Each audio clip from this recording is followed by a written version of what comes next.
Tu écoutes l'épisode 154, les 3 états de ton système nerveux et l'échelle polyvagale. Alors cet épisode, c'est le dernier épisode d'un trio où j'ai eu envie de te présenter ou de te représenter mon approche du coaching amoureux. Dans l'épisode 152, je t'ai expliqué en quoi ton système nerveux impacte sur ta manière de relationner. Dans l'épisode 153, je te partage mon expérience du coaching amoureux et les 4 grandes catégories de schémas amoureux que j'ai pu identifier selon l'observation que j'ai pu faire des personnes que j'ai accompagnées. Et dans cet épisode, je vais te décrire un petit peu plus en détail les 3 états de ton système nerveux, cette hiérarchie polyvagale qu'on appelle aussi l'échelle polyvagale, et en quoi c'est intéressant de connaître tes états, peut-être tes états sur le moment, ton état dominant pour les relations. Les 3 états de ton système nerveux, ce sont des états en fait qui arrivent de manière automatique en fonction des perceptions que tu as de ton environnement, soit sur la base de tes 5 sens, soit sur la base de ce qui se passe au niveau de tes organes, de ton interoception. Et donc, selon le degré de danger qui est perçu de manière automatique, qui est aussi en fonction de cette fameuse base de survie que tu as pu te créer, tu vas passer d'un état à l'autre. Donc, l'état de sécurité, c'est ce qu'on appelle aussi l'état vagal ventral. Dans cet état, c'est vraiment ce sentiment où tu te sens connecté aux autres, tu as envie d'aller dans l'interaction avec les autres, tu as confiance envers les autres, envers la vie, tu te sens aussi libre d'être toi. C'est aussi dans cet état où tu te régénères, tu te reposes, ton corps en fait est dans le rest and digest, donc il fait tous les processus pour que ton corps soit en bonne santé et fonctionne de manière optimale. Et dans ces cas-là, tu as la pleine possession, on va dire, de ta tête, de ton cortex préfrontal. C'est dans cet état-là où tu arrives le mieux à réfléchir et le mieux à utiliser ton cerveau également. Physiologiquement, ça veut dire quoi? Tu as ce sentiment de détente. Tu es détendu, mais une détente où tu te sens aussi en énergie, suffisamment en énergie pour interagir avec d'autres personnes. Tu as un rythme cardiaque qui est lent, qui est régulier. Tu as la pleine capacité pour digérer à ce moment-là. Tes muscles sont relâchés. Ta respiration, elle est plutôt lente, profonde, régulière. Ton expression du visage, elle est détendue, elle est flexible. Et puis, elle se modèle aussi en fonction des interactions que tu as avec les gens. C'est assez facile pour toi de te concentrer sur ce que les voix des autres, ce que tu entends des autres, parce que tu arrives à inhiber tous les petits bruits de fond assez facilement. Et ta voix, en fait, elle suit une belle mélodie, une belle prosodie. Tu as un volume sonore qui est approprié à la communication. Et puis, c'est aussi facile pour toi de communiquer tes pensées, tes ressentis, tes émotions. Tu as vraiment la pleine capacité de communiquer. Le premier niveau, on va dire, d'activation, c'est l'état sympathique. Dans cet état, en fait, tu ressens un stress, tu deviens beaucoup plus alerte face au danger et physiologiquement, automatiquement, c'est beaucoup plus difficile de t'engager socialement avec les autres. Parce que tu es plus sur, ok, comment je réagis? Où est le danger? Est-ce que je dois aller me battre? Est-ce que je dois fuir? Dans cet état-là, en fait, c'est difficile d'avoir la pleine possession de ton cerveau rationnel, de réfléchir, parce que ton cerveau, il donne plus la priorité à qu'est-ce que tu dois faire pour assurer ta survie. Donc physiologiquement, tu peux sentir que tu es agité à l'intérieur, c'est ce fameux petit coup de stress qu'on peut ressentir, et tu as comme un sursaut d'énergie, comme si tu as plus d'énergie d'un seul coup à disposition pour passer à l'action. Ton rythme cardiaque, ta pression s'accélère, le sang se dirige plus dans tes jambes, dans tes bras pour vraiment passer à l'action, et tes muscles sont plus tendus pour être prêts à agir. Ta respiration, elle est aussi plus rapide plus superficielle, donc plus dans le haut du corps. Tu n'es pas dans un état où tu peux digérer, donc la digestion, elle fait un peu une pause. Et si tu es dans cet état, en fait, de manière dominante, ça peut te donner le sentiment d'avoir vite des nausées ou de plus avoir d'appétit parce que tu es souvent tout simplement dans cet état. En termes d'expression du visage, en fait, tu deviens beaucoup plus rigide, un peu plus obtus, moins flexible. Tu peux avoir un peu un rougissement au niveau des joues. Et ça devient de beaucoup plus difficile d'inhiber les bruits de fond. Et ils peuvent même devenir envahissants. Et ce qui fait que tu as du mal en fait à capter les voix humaines et aussi de comprendre ce qu'on est en train de te dire. C'est-à-dire que tu entends un petit bruit mais tu n'entends pas la totalité de ce qu'on te dit. Ou tu entends mais la moitié, où tu interprètes des fois un peu plus dans la méfiance ce qu'on est en train de te dire. Ta propre voix, elle devient plus stridente et elle a un volume qui est plus élevé. Le troisième niveau, c'est l'état vagal dorsal. Donc, quand ton corps ressent un stress, au bout d'un moment, s'il sent que c'est trop submergent pour ton corps et pour ton système nerveux, il va rentrer dans l'immobilisation, dans la sidération, voire le figement ou la déconnexion. C'est un petit peu un moyen que ton corps, ton système nerveux a de te protéger quand il sent que ton niveau de stress, en fait, il est trop important. Dans cet troisième état, ton cortex préfrontal, il est largement inactif. Donc c'est vraiment difficile de penser rationnellement, de communiquer. T'es vraiment dans ton monde, t'es un petit peu coupé et tu fais le mort par rapport à ton environnement. Dans ce cas-là, en fait, tu as vraiment un frein brutal de ta physiologie.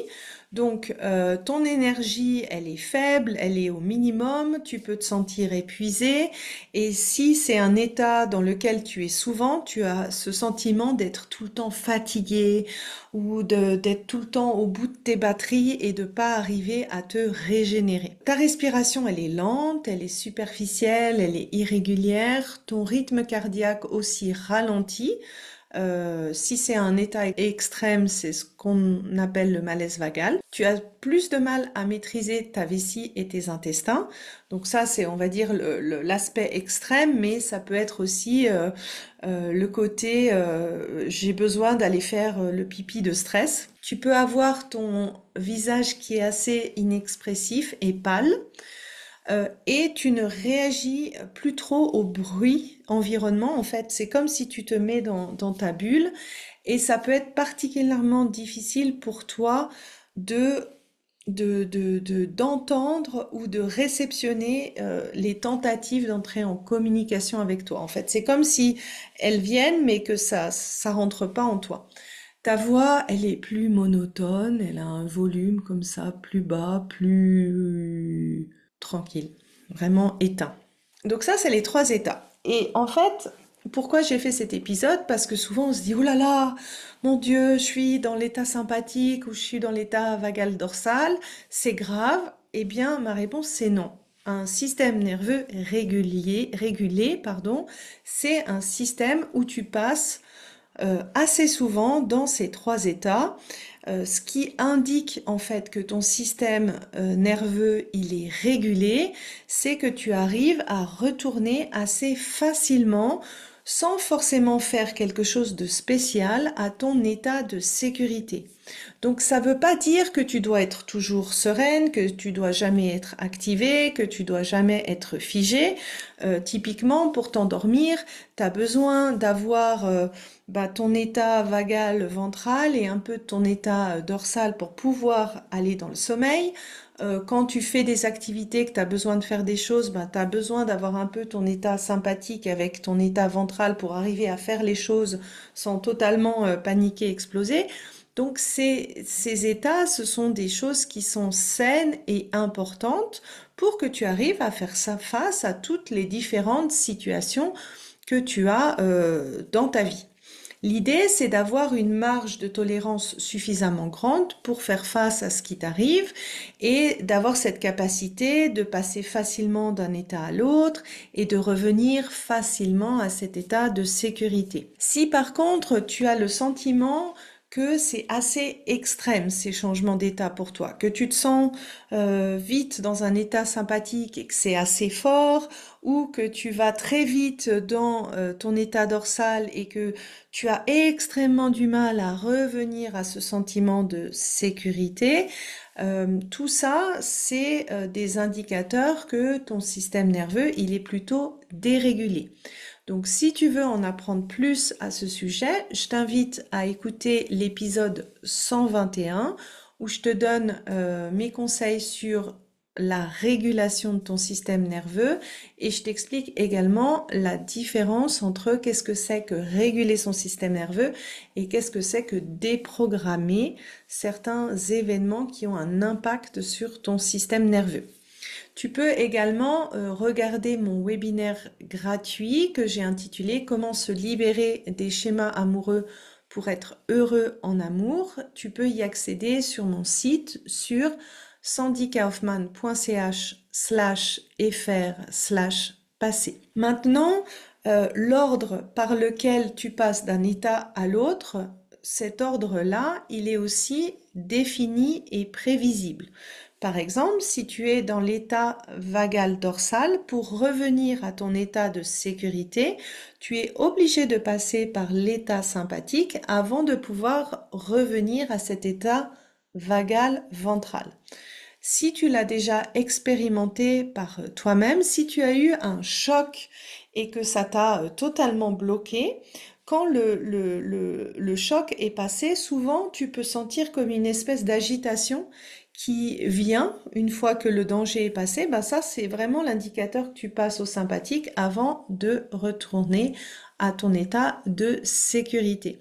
C'est important à savoir pour tout simplement, par exemple, pas paniquer en te disant mais comment ça se fait que j'arrive pas à revenir à mon état de sécurité, je me sens encore plus agité, alors que c'est plutôt un signe de progrès, un signe que tu es en train de retourner à ton état de sécurité. C'est aussi quelque chose d'important à savoir quand tu as beaucoup de figements, que des fois tu peux avoir ce sentiment de passer par une phase où c'est pire, où il y a plus de choses qui se réveillent en toi.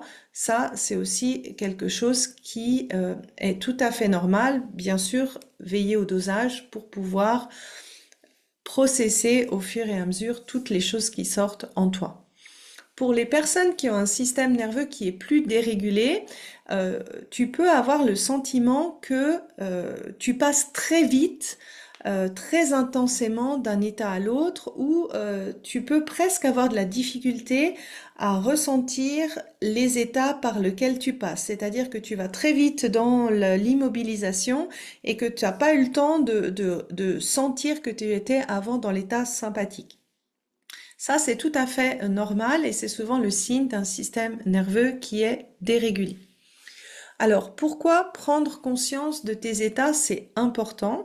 Déjà, parce que tu vas un petit peu normaliser ces changements d'état, pas paniquer quand tu changes d'état, et le fait de savoir ce qui se passe en toi et d'avoir ce ressenti de ces changements d'état au niveau de tes sensations corporelles, ça va automatiquement recréer de la sécurité en toi. Le fait de prendre conscience de tes états, de ce que tu vis actuellement, dans quel état tu te trouves, ça va aussi t'aider à avoir une réponse qui est plus adaptée en fonction de ton état physiologique. Typiquement, si tu essayes de te raisonner quand tu es dans l'état sympathique ou dorsal, bah, tu sais que ça marche pas trop. Et dans ce cas-là, bah, c'est mieux de passer par le corps pour t'aider à revenir d'abord à ton état de sécurité avant de choisir la réponse qui est le mieux pour toi. Plus tu vas prendre conscience de tes états et de ce retour à l'état de sécurité, ça c'est ce qu'on appelle le processus de pendulation, plus ça va te redonner confiance dans ton système nerveux. Ton système nerveux, même s'il est dérégulé, il n'est pas cassé. et prendre confiance qu'il y arrive quand même à revenir à son état de sécurité, ça va aussi créer plus de sécurité en toi. Et aussi, prendre conscience de tes états, ça va te permettre d'identifier ce qui marche pour toi. Parce que des fois, il y a des choses qui théoriquement peuvent marcher, mais ça marche pas toujours pour toi dans la situation donnée. Et quand tu es conscient de tes sensations corporelles que tu as avant, de ce que tu t'apportes comme ressources, qu'est-ce que ça te fait comme changement au niveau de tes sensations corporelles, ça va te permettre d'évaluer beaucoup plus facilement si c'est une ressource efficace pour toi ou pas.